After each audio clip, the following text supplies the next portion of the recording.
As I mentioned many times before, when you're traveling in space, your top three priorities are power, power, and power. And when you're far away from the Earth, say out at Jupiter, the amount of solar energy that you can collect is about 1/25th what you can when you're at Earth. And so it makes sense to switch to some kind of nuclear version. And we've seen these nuclear batteries in the past on, say, the Cassini spacecraft, Galileo, the Voyagers, and they have their place, but they don't produce a lot of electricity. And so the other possibility is to use a fission reactor. And actually NASA is considering these with their kilopower reactor concept. Like we could see these small fission reactors on the moon to power, say, future lunar bases. And one of the big applications of nuclear reactors is to somehow melt down through the ice on places like Europa or Enceladus, where the heat from the reactor is allowing your probe to melt slowly through kilometers of ice. It'll take you years, but you could reach the ocean down below. And the traditional idea has been an RTG, like on the Voyagers, or a fission reactor. But there's another idea that NASA has been working on for a few years, and it's called a Lattice Confinement Fusion Fast Fission Reactor. And it's very complicated, and I didn't really understand it going into it. And so we spend a lot of this interview talking about how this reactor would work, how it would be different from other traditional nuclear reactors that you might be familiar with, and what its advantages and disadvantages are. And it's a pretty exciting idea, and we get into sort of the specific application for melting ice on Europa or Enceladus, but actually the general purpose applications of this kind of a reactor for providing power, for providing propulsion. You can kind of pull out the traditional fission reactor idea and plop this lattice confinement fusion reactor into the same hole, and you get some really interesting applications in the future of human space exploration. So enjoy another NIAC grant interview. Today I'm talking with Theresa Benyo and Lawrence Forsley from NASA. How tough is the ice on Europa compared to the kind of ice? Like, do we have any experience with ice like that?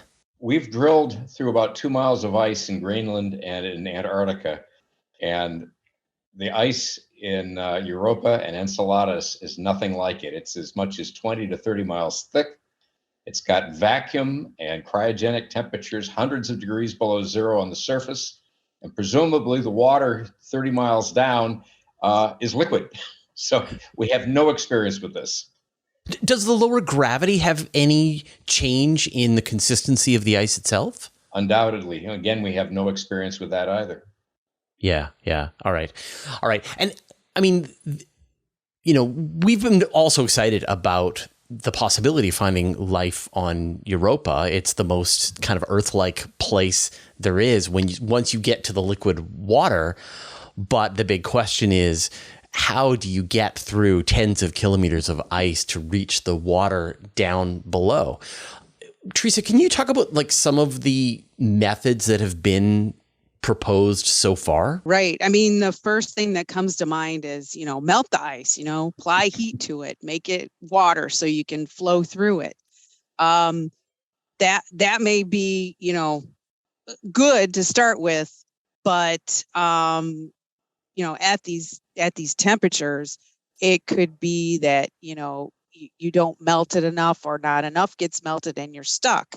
So another method that would be used along with heating and melting is kind of a drilling, maybe with the auger or some ultrasonic vibration that will break away, some of the ice, and it would work, together.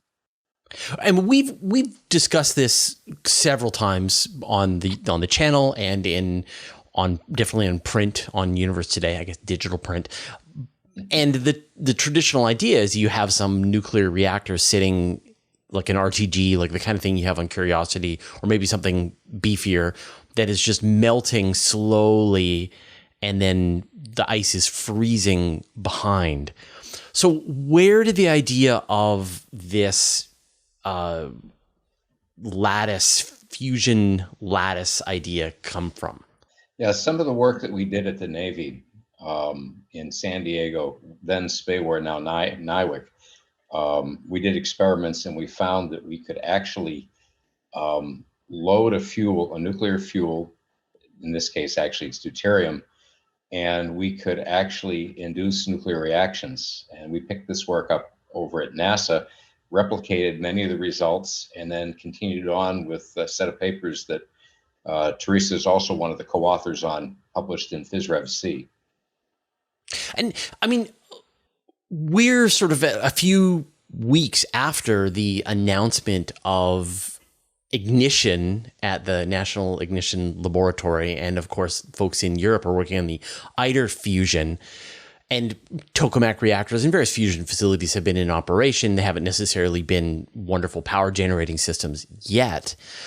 And so where are we in the harnessing fusion for activities like this? Because I think for most people feel like, oh no, fusion, that's that thing that's either a thermonuclear weapon or it is 30 years away.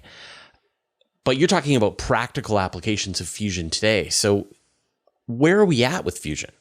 Well, one of the things that comes to the fore, I was in laser fusion for 13 years, and I actually know some of the people on the Livermore team. And I also worked on a tokamak at Max Planck, which is the progenitor for some of the work being done in ITER. And as you say, neither one of them has shown the ability to produce power. They're many orders of magnitude off in what you put in and what you get out. The beauty of what we're doing, and I think Theresa can address this further, is by using a lattice to hold deuterium, we are able to dispense with the magnets, and we're able to dispense with the lasers and all of the power that takes. So I guess, Theresa, what is going on with the lattice, and how do you turn deuterium in a lattice into heat? So as Larry mentioned, the lattice of metal atoms is in kind of like a cube formation, and the deuterium gas nestles in vacancies, open areas within that lattice, because it's all like spherical. At least that's what the current theory is. And so what is beneficial with the metal is that it has a lot of electrons. And in our theory, electrons is a very critical component of enabling DD fusion, because the deuterons, which is the nucleus of a deuterium atom, is a positive charge. It's positively charged, just like a proton is positively charged. A neutron is neutral, so a neutron can go wherever it may please. So the electrons are negative charge. So if you have a screen in between two positive charges, that negative screen will make the other positive charged particle on the other side look neutral to itself. So it reduces that repelling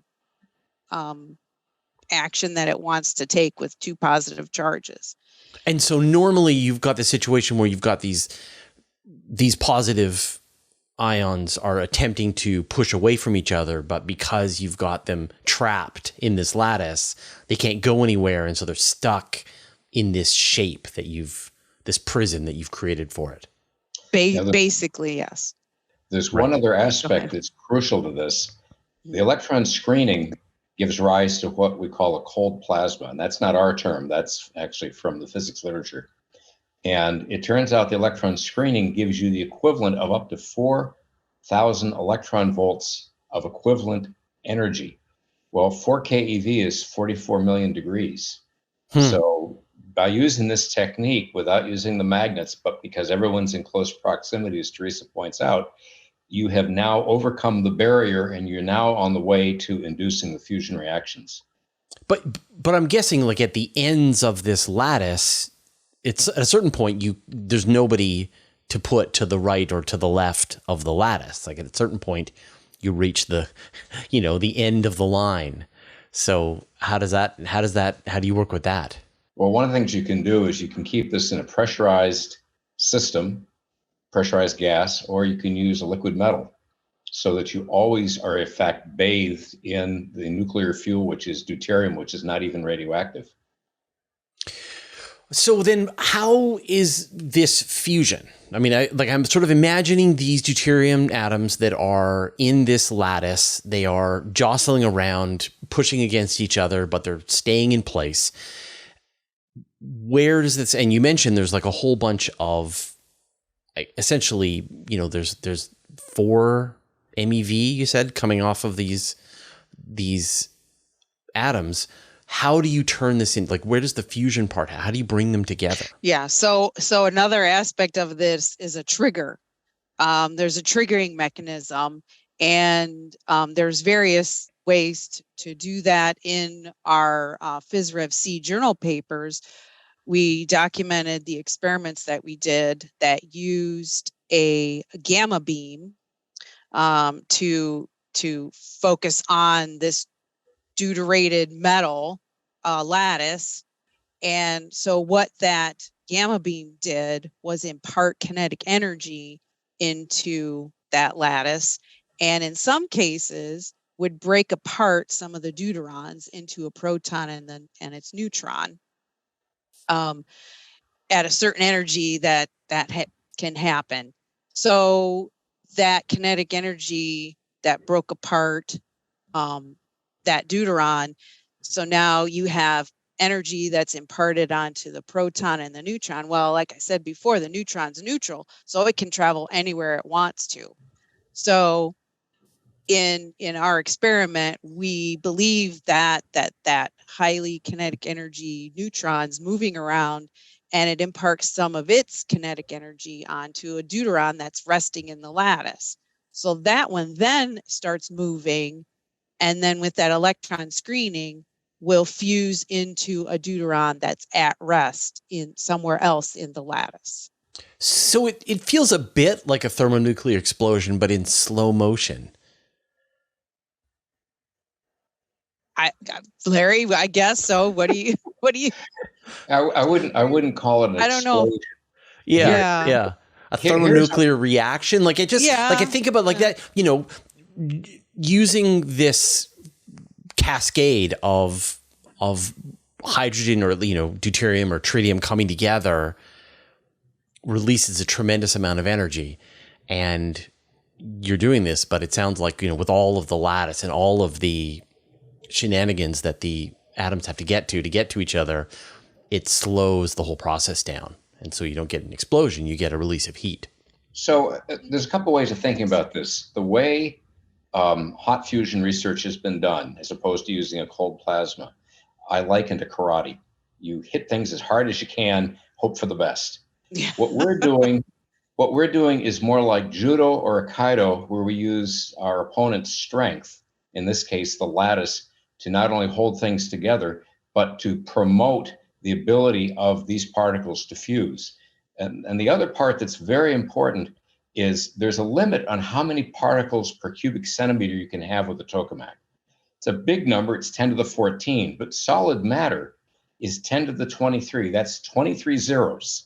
So we're 9 orders of magnitude, 1 billion times denser with our fuel in the lattice than you are in a tokamak. The flip side with the laser fusion is they go perhaps 1,000 times denser than we are as solid matter, but they only last for 1 billionth of a second. Whereas in the lattice, we maintain the high density indefinitely. That's really the key to what we're doing, along with the electron screening that Theresa brought up. And so it really does feel a bit like a hybrid then between those two methodologies. You're confining things very closely, but not as close as you would in an ignition reaction, but definitely more than tokamak. But you're also, I guess, you're still bringing it more closely combined to kind of get that middle ground. So let's talk about how this would then compare. Like if I just went and took a tokamak reactor and stuck it on the surface of Europa, right?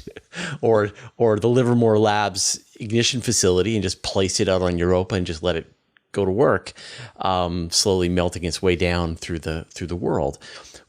How does this what is the profile that you're looking for it to sort of do its job as a melt probe on Europa?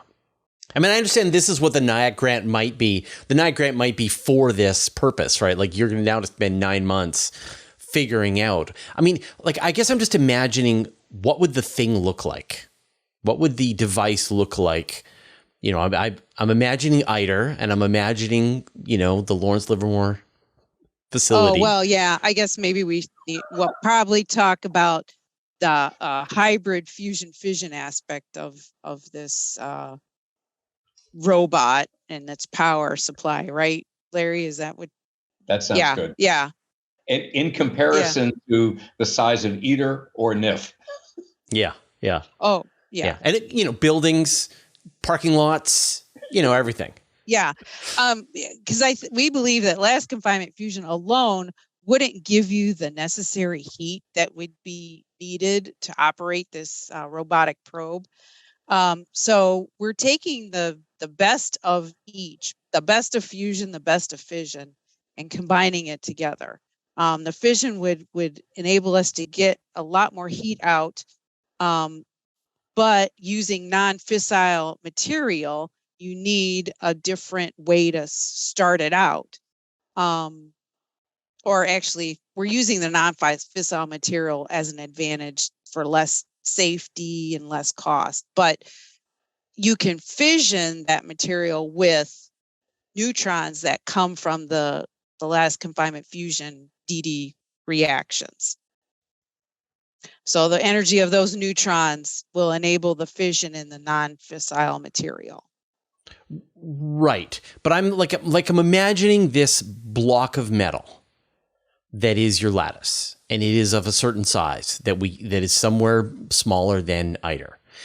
And I am imagining some kind of laser that you mentioned that you're going to be pulsing into this to heat it up.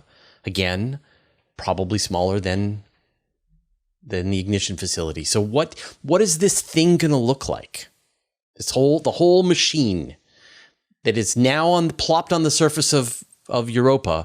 What am I looking at? So the actual heart of the reactor is probably the size of a coffee can. Okay. As opposed to a 6-story building ITER. Yes. Or a 3.5-story building NIF. What turns out is what we refer to as the plumbing is much bigger than the reactor. And we base this on NASA's and DOE's earlier kilopower, where if you look at the mass budget, you have to have cooling fins for waste heat. You got a whole bunch of things in there, which are easily 5 times the volume and mass. So in our case, we would make use most likely of all of the existing infrastructure for the plumbing, but we would replace the reactor or potentially the graphite enclosed plutonium-238 heat source with our device instead.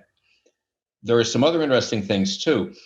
The use of a fission reactor, at least in one of the COMPASS studies that was done at NASA Glenn, indicated that you had to make the probe about twice the diameter, which means it's harder to melt through the ice with something big than something small.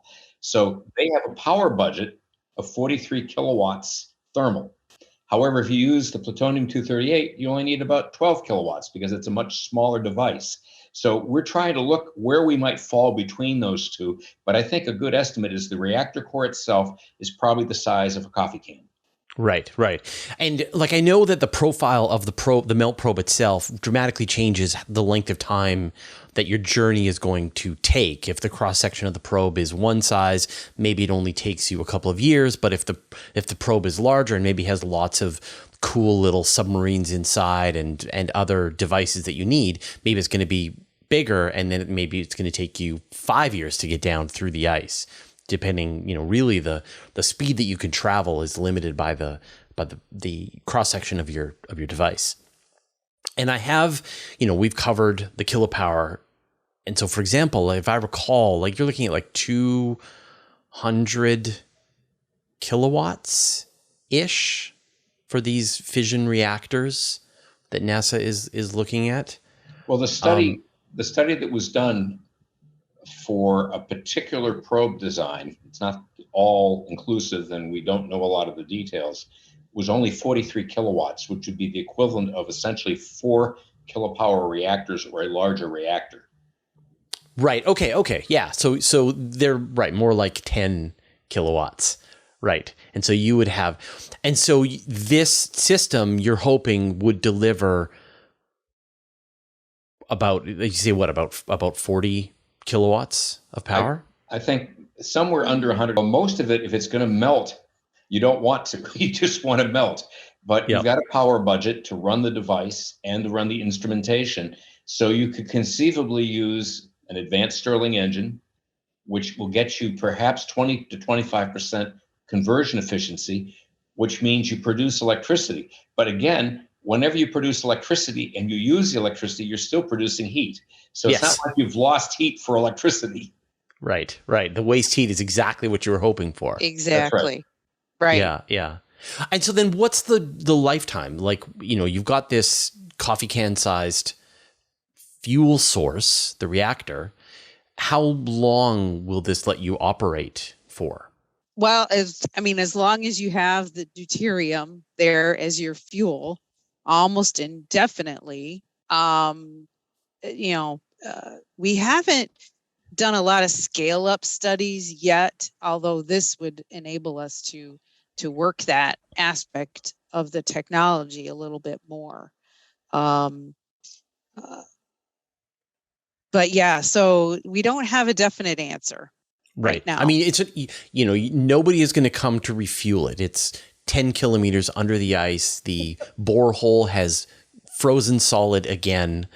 So it's got to just last on the fuel. But I mean, is it something that's equivalent to like some of the RTGs on the Voyagers? Are we looking at decades time frame, or are we looking at just a couple of years, do you think? Realistically, I think we're probably looking at a mission profile we would have to run 5 to 10 years. Yeah, that sounds reasonable. Yep. And so it'll go through its fuel in 5 to 10 years and then run out of heat. We would make a trade-off between the size of the reactor, the amount of fuel we have to bring, the length of the duration of the mission. Right. Yeah. You can imagine if you make it bigger, it'll last longer. Yeah. We still have to work out all those details. Yeah. Yeah. Or bring a second reactor and then pop out the first one and put in the second one. If these things are coffee can sized. So, I mean, obviously, you're at the NIAC. This is a stage 1 NIAC grant, and you're in blue sky territory. So what are you hoping to deliver at the end of this process? Well, we're hoping to deliver a design for a hybrid fusion fission reactor. We're doing strictly modeling, looking at the power requirements, the robotic requirements, the probe requirements, et cetera, et cetera.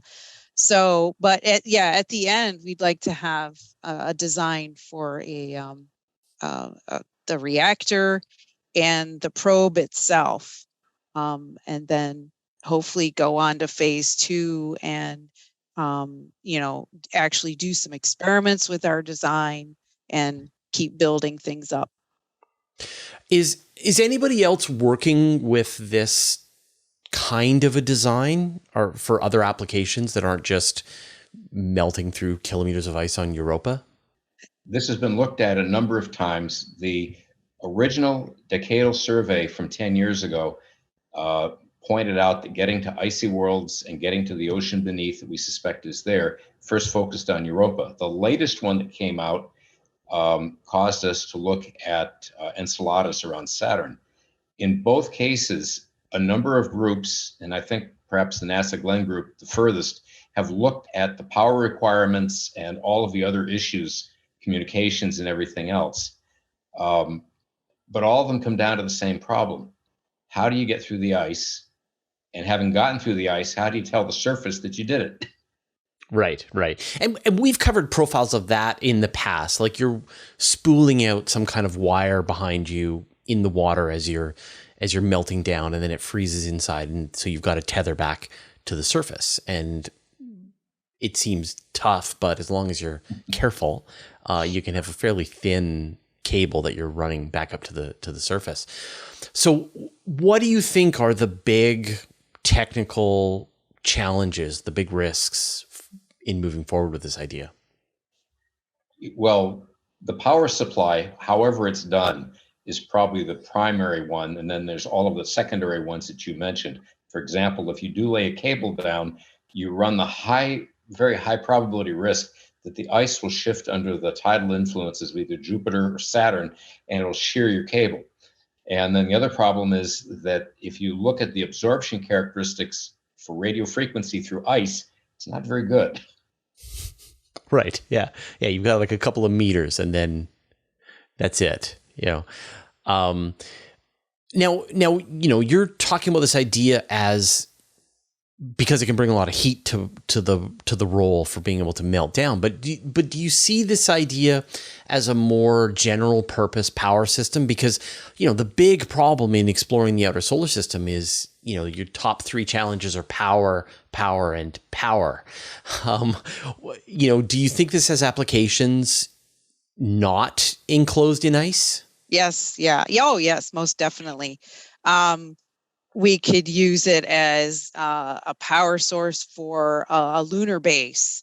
We could use it terrestrially. I mean, our clean energy initiative led by President is definitely something that we could contribute to with this type of technology.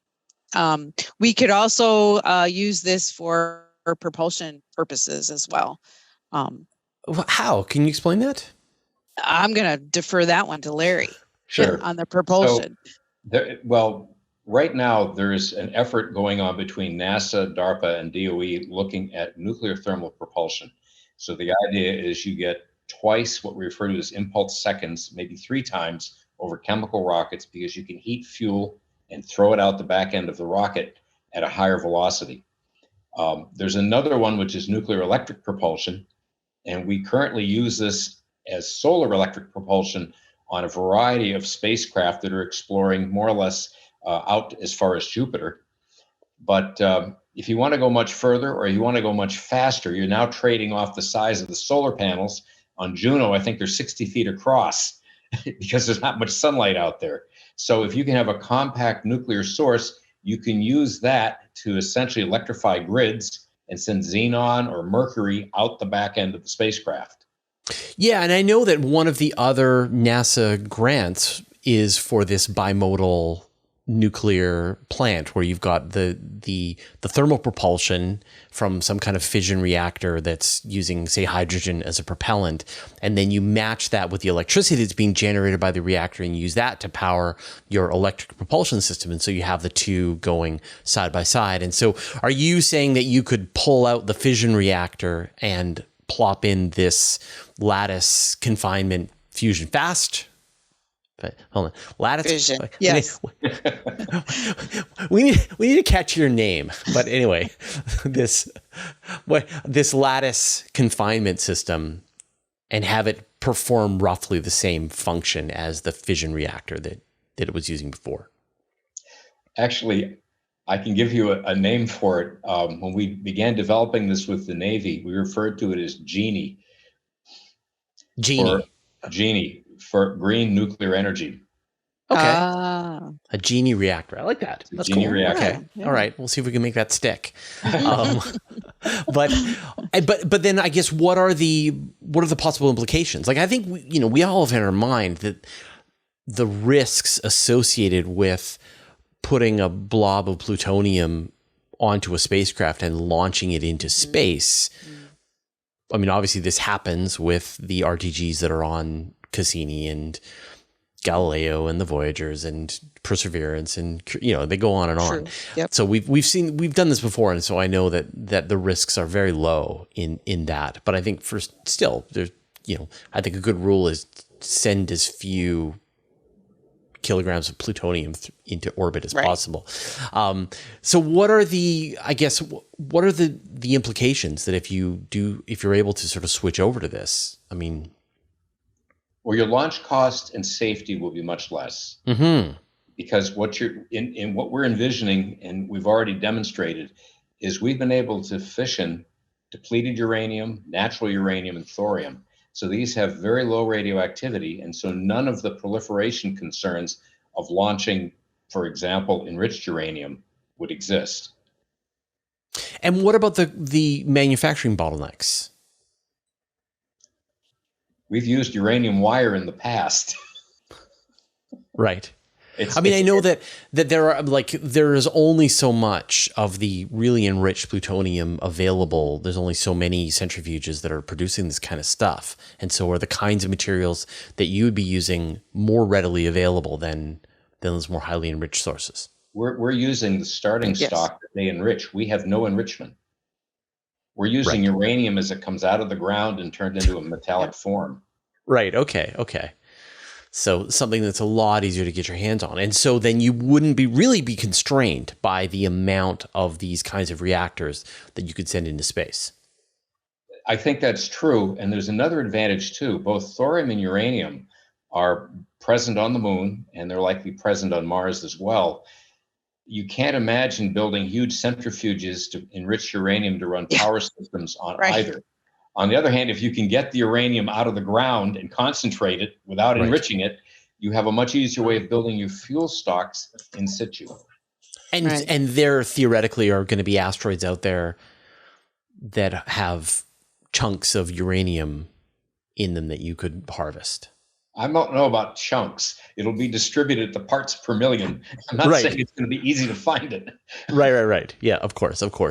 And then what about like scale? I mean, like how far do you think you could scale this technology up, like the size of reactor power generation? Because there are some really interesting missions that were considered in the past. I mean, the one that I really liked was this idea to send this battleship to Jupiter, and it would have, it would go to each one of the Jovian moons in order, and it had this nuclear electric propulsion system, and it was shelved. What a surprise. But if you could generate like a ton of power, you get some really interesting missions. Chase down Oumuamua, retrieve a sample, things like that. Yeah. Where do you think is the upper limits of this kind of technology? Scratch my head, because we really haven't thought of that in the big picture. It's as much as metal as you can deuterate. I mean, let's go for it. Right. So I guess if you made a wine barrel sized version, would it still function, do you think? Yes. As opposed to the coffee can sized. Yeah. It would, because here's the thing. In what we're proposing in the NIAC proposal that's been accepted, we're going to be looking at what the geometry is and how the scaling would work. And it really comes down to, at least in this case, in neutron economy. You were mentioning it yourself earlier. When you get to the edges, what happens? Well, the fuel you can probably keep in there, but the neutrons tend to head out. Mm-hmm. So what's the best geometry to conserve the neutrons, to maintain the reaction? And in principle, it's the same problem that conventional reactors have, except that we're making up for the neutrons. We're not relying on a chain reaction. We're producing these under a controlled way using our fusion, our lattice confinement fusion. Right. And so, I know with that, the bimodal, the hybrid nuclear propulsion system, and I haven't had a chance to interview them yet. I don't know if I will. I hope to. They were looking at ISPs in the 1600 to 2000 range. And so do you sort of feel like you would fall in that same range? Well, if we are basically heating fuel up to the same temperature, we will. Yeah. And that's the key. The question for us to resolve is how hot can we get before we start losing the fuel within the reactor itself? So it might be that we are better than chemical, but not as good as that. The flip side of this is that the way in which the reaction works, we produce an enormous number of charged particles. And Theresa and I gave a talk at the American Nuclear Society, NETS 22, talking about a high ISP reaction. High ISP on the order of 10 to the 7, 10 million seconds. Yes, please. Yeah, right. Now, bear in mind, the problem is high ISP is contradicted by high thrust. Yeah, right. It doesn't. Yeah. Yeah. And I understand that, like we're well beyond the scope of the NIAC grant that you are specifically working on, but that's okay. This is fun. And so people who are listening to this to understand this is total speculation, has nothing to do specifically with this technology. But explain to me sort of how do you get those kinds of ISPs in this 7-figure? Okay, so we have measured using nuclear track detectors that we get fast alphas coming off at 5 to 6 million electron volts. That's going at 5% the speed of light. And because an alpha particle has a charge, you can direct it magnetically. Now, there are issues with how do you detach that particle from your spacecraft so that it goes out one end and doesn't come back around on you, for example. Right. But if you've got particles leaving at 5% the speed of light, you're now looking at ISPs, impulse in seconds, of huge amounts. And so similar to, say, like an ion drive, where you have these ions that you are directing out the back of your spacecraft using some kind of magnetic containment, yes. You're going to have the same, some kind of magnetic nozzle that is taking these alpha particles that are popping out of this reaction, and you are directing them in the direction that you want to receive your thrust in the opposite direction. That's correct. Right. That's really cool. I like that a lot. I mean, obviously, that's a completely separate NIAC grant, but yes, but it's sure. Yeah. Right, but it's an exciting idea. I mean, I think we're so accustomed to chemical rockets. Mm-hmm. Ion drives are amazing, long lasting, sip fuel, but they have their downsides as well about getting electricity. But I mean, I think we're all really excited about what could we do to get us out into that interstellar range, to explore the interstellar medium, to reach the solar gravitational lens, to get to another star. That would be great in our lifetimes. Do you think that this technology is on the table for viable ways to maybe reach another star? I love the idea. I'll consider it, but it won't happen in my lifetime. Or at least to get out to interstellar space, catch some Voyagers and bring them home for study. That's a sweet thought.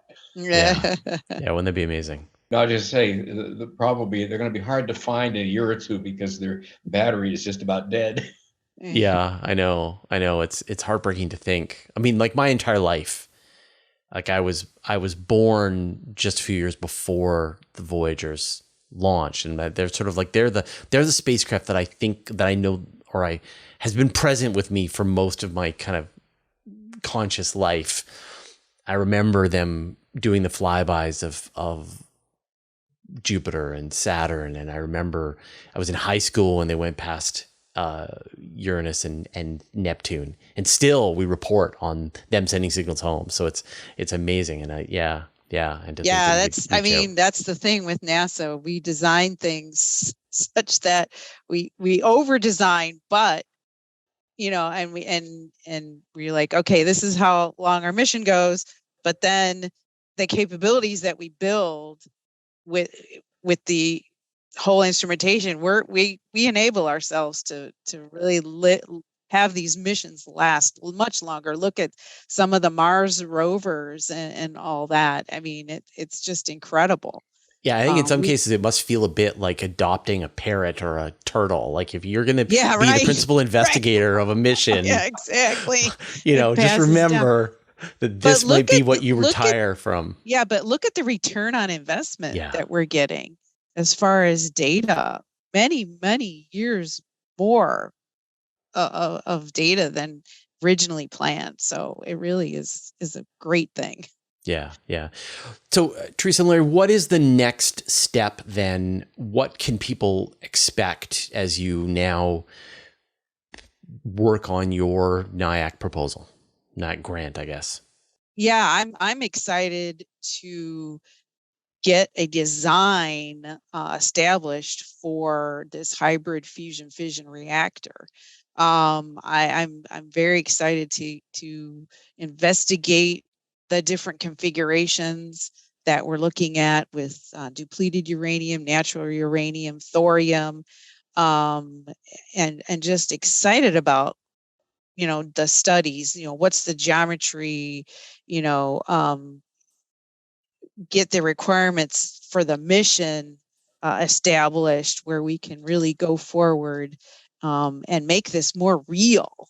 Right now we're talking in high levels, and well, we expect it to look like this or that or this size, coffee can size, et cetera, et cetera. But until we really get this modeling completed, we're not really sure. And I'm excited to get to that point. Wonderful.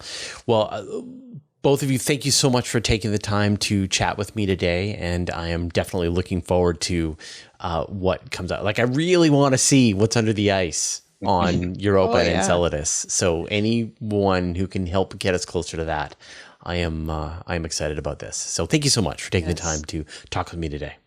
Well, you're welcome. All right. Take care. Any chance for post questions? Yeah, go ahead. If you guys have a couple of seconds, Matt might have a question. Yeah, well, I'm glad you used the word cold fusion when referring to your architecture here, because one thing definitely came away with is like, oh, this is deja vu. But unlike palladium rods, I expect there's going to be something to this, and hopefully. Let me correct something. We never used the word cold fusion. We referred to a cold plasma. Mm-hmm. And let me add another piece to this. That cold plasma is also astrophysical. That's what holds up white dwarf stars. Mm-hmm. And it occurs. So it's not as cold.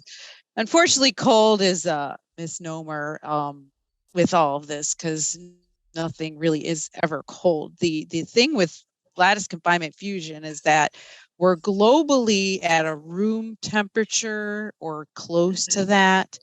And where the actual reactions happen is anything but cold. It's locally hot, very hot.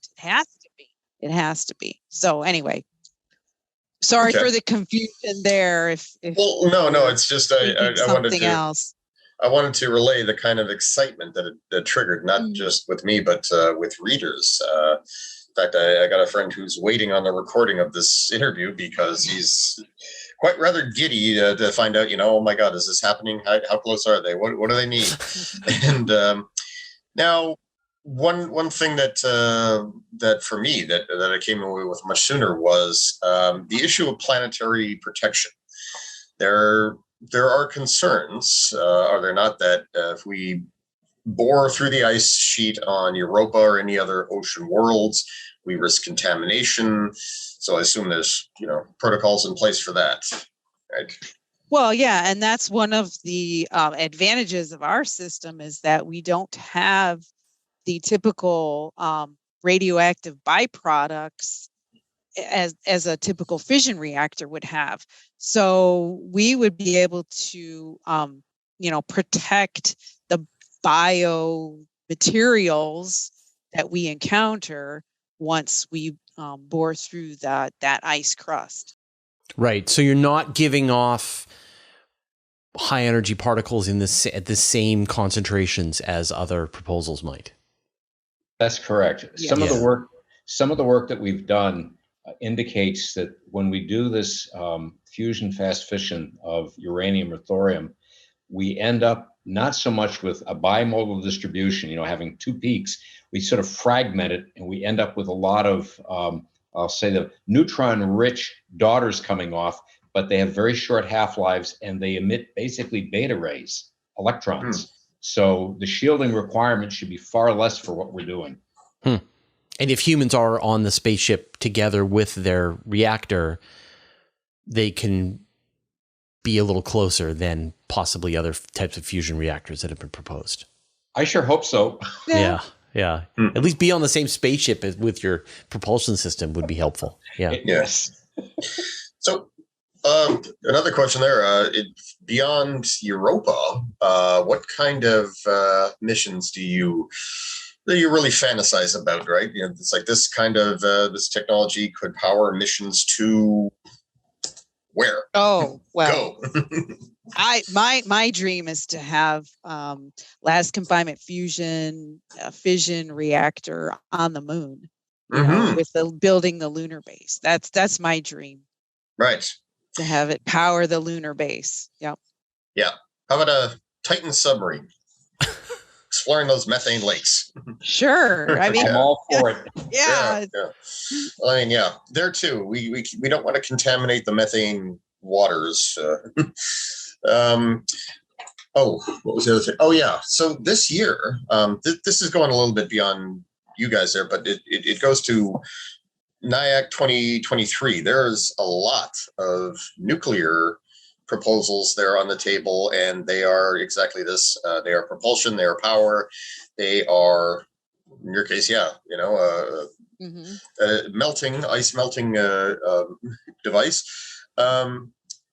So it's fair to say nuclear applications they're a big ticket item for the post-spatial era, going back to the moon, going to Mars, going beyond, right? It's pretty much at every level. I mean, we almost have to. We've relied on solar power panels, which has been very beneficial and enabled us to do so many more things than we could, think of before. But the thing with the solar panels is there's a limit there. I mean, look at the current Mars rover that just had to be shut down, or it did shut down because there's so much dust on the solar panels, it can't charge up the rover anymore. So they've had to, end that mission. So, this technology opens up so many more possibilities. Mm-hmm. You're talking about opportunity, but yes, insight too. And Jurong, all of them. Jurong? Yeah, basically. Jurong has gone offline because of dust as well. So yeah. But the alternative is perseverance and curiosity. Being nuclear powered, just keep on trucking. Yep. Yeah. So our agency is looking at nuclear power and propulsion in much more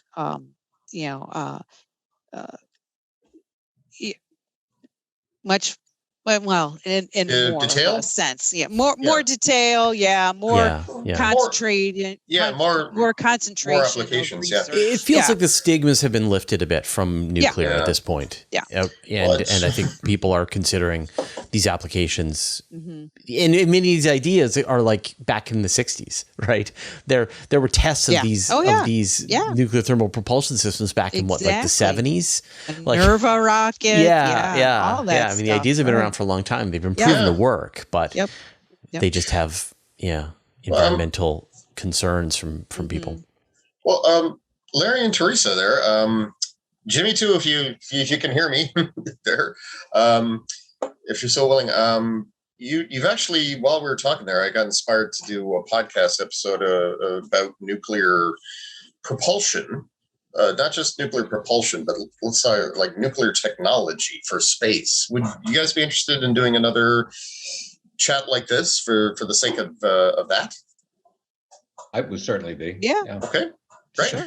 Yeah. Awesome. Anyway, I've got your contact info, so we can chat about dates and such. But so just to be clear, who Matt is one of the columnists for Universe Today. Does a lot of our reporting in these kind of advanced propulsion systems, a lot of the space flight coverage, but it also is an Yeah, author and Matt, has done he introduced himself to me in LinkedIn. So Okay, that's how he perfect. found Yeah, me. yeah. And yeah. then I knew, I was like, oh, wait, Universe Today. Wait, I already got something with that, Yeah. So Yeah. we connected the dots and we figured it out. Oh, yeah. Yeah, okay. typically, like for us, when the NIAC grants come out, it is like Christmas Day, and it is this like Awesome. full court press for us to And for cover us, all too. of the. Yes, for us too. I'm sure. Yeah. When you get the For funding, sure. but we, Yeah. we do a full court press, and so we cover stuff. We do videos, we do podcast versions, we write articles on the website, and it's such a fun time because all these great speculative ideas that, as long as we keep them in context, it lets people's imaginations, really consider what the future might look like of space exploration. So right, and it's quite exciting. In the future, I want this to inspire next generations of engineers and scientists in the nuclear field, especially, to carry on. I mean, Larry and I aren't going to live forever. So, well, speak for yourself. Yeah. They're doing fusion. great things. You would just be fusion powered. That's all. They're doing great things in biomedicine. We should let you go. I know, Larry, you've got to wrap this up. So thank you everybody for joining today, and we will add this to the collection. And Matt will be able to pull some quotes for his story, and we'll be releasing this as a video on our YouTube channel in the coming weeks. So again, thank you so much. Fabulous. All right, great. All right. Thank you. Thank All you right, so take care. much. Thank you both. Bye. Bye-bye. Have a wonderful day. Bye-bye, everyone.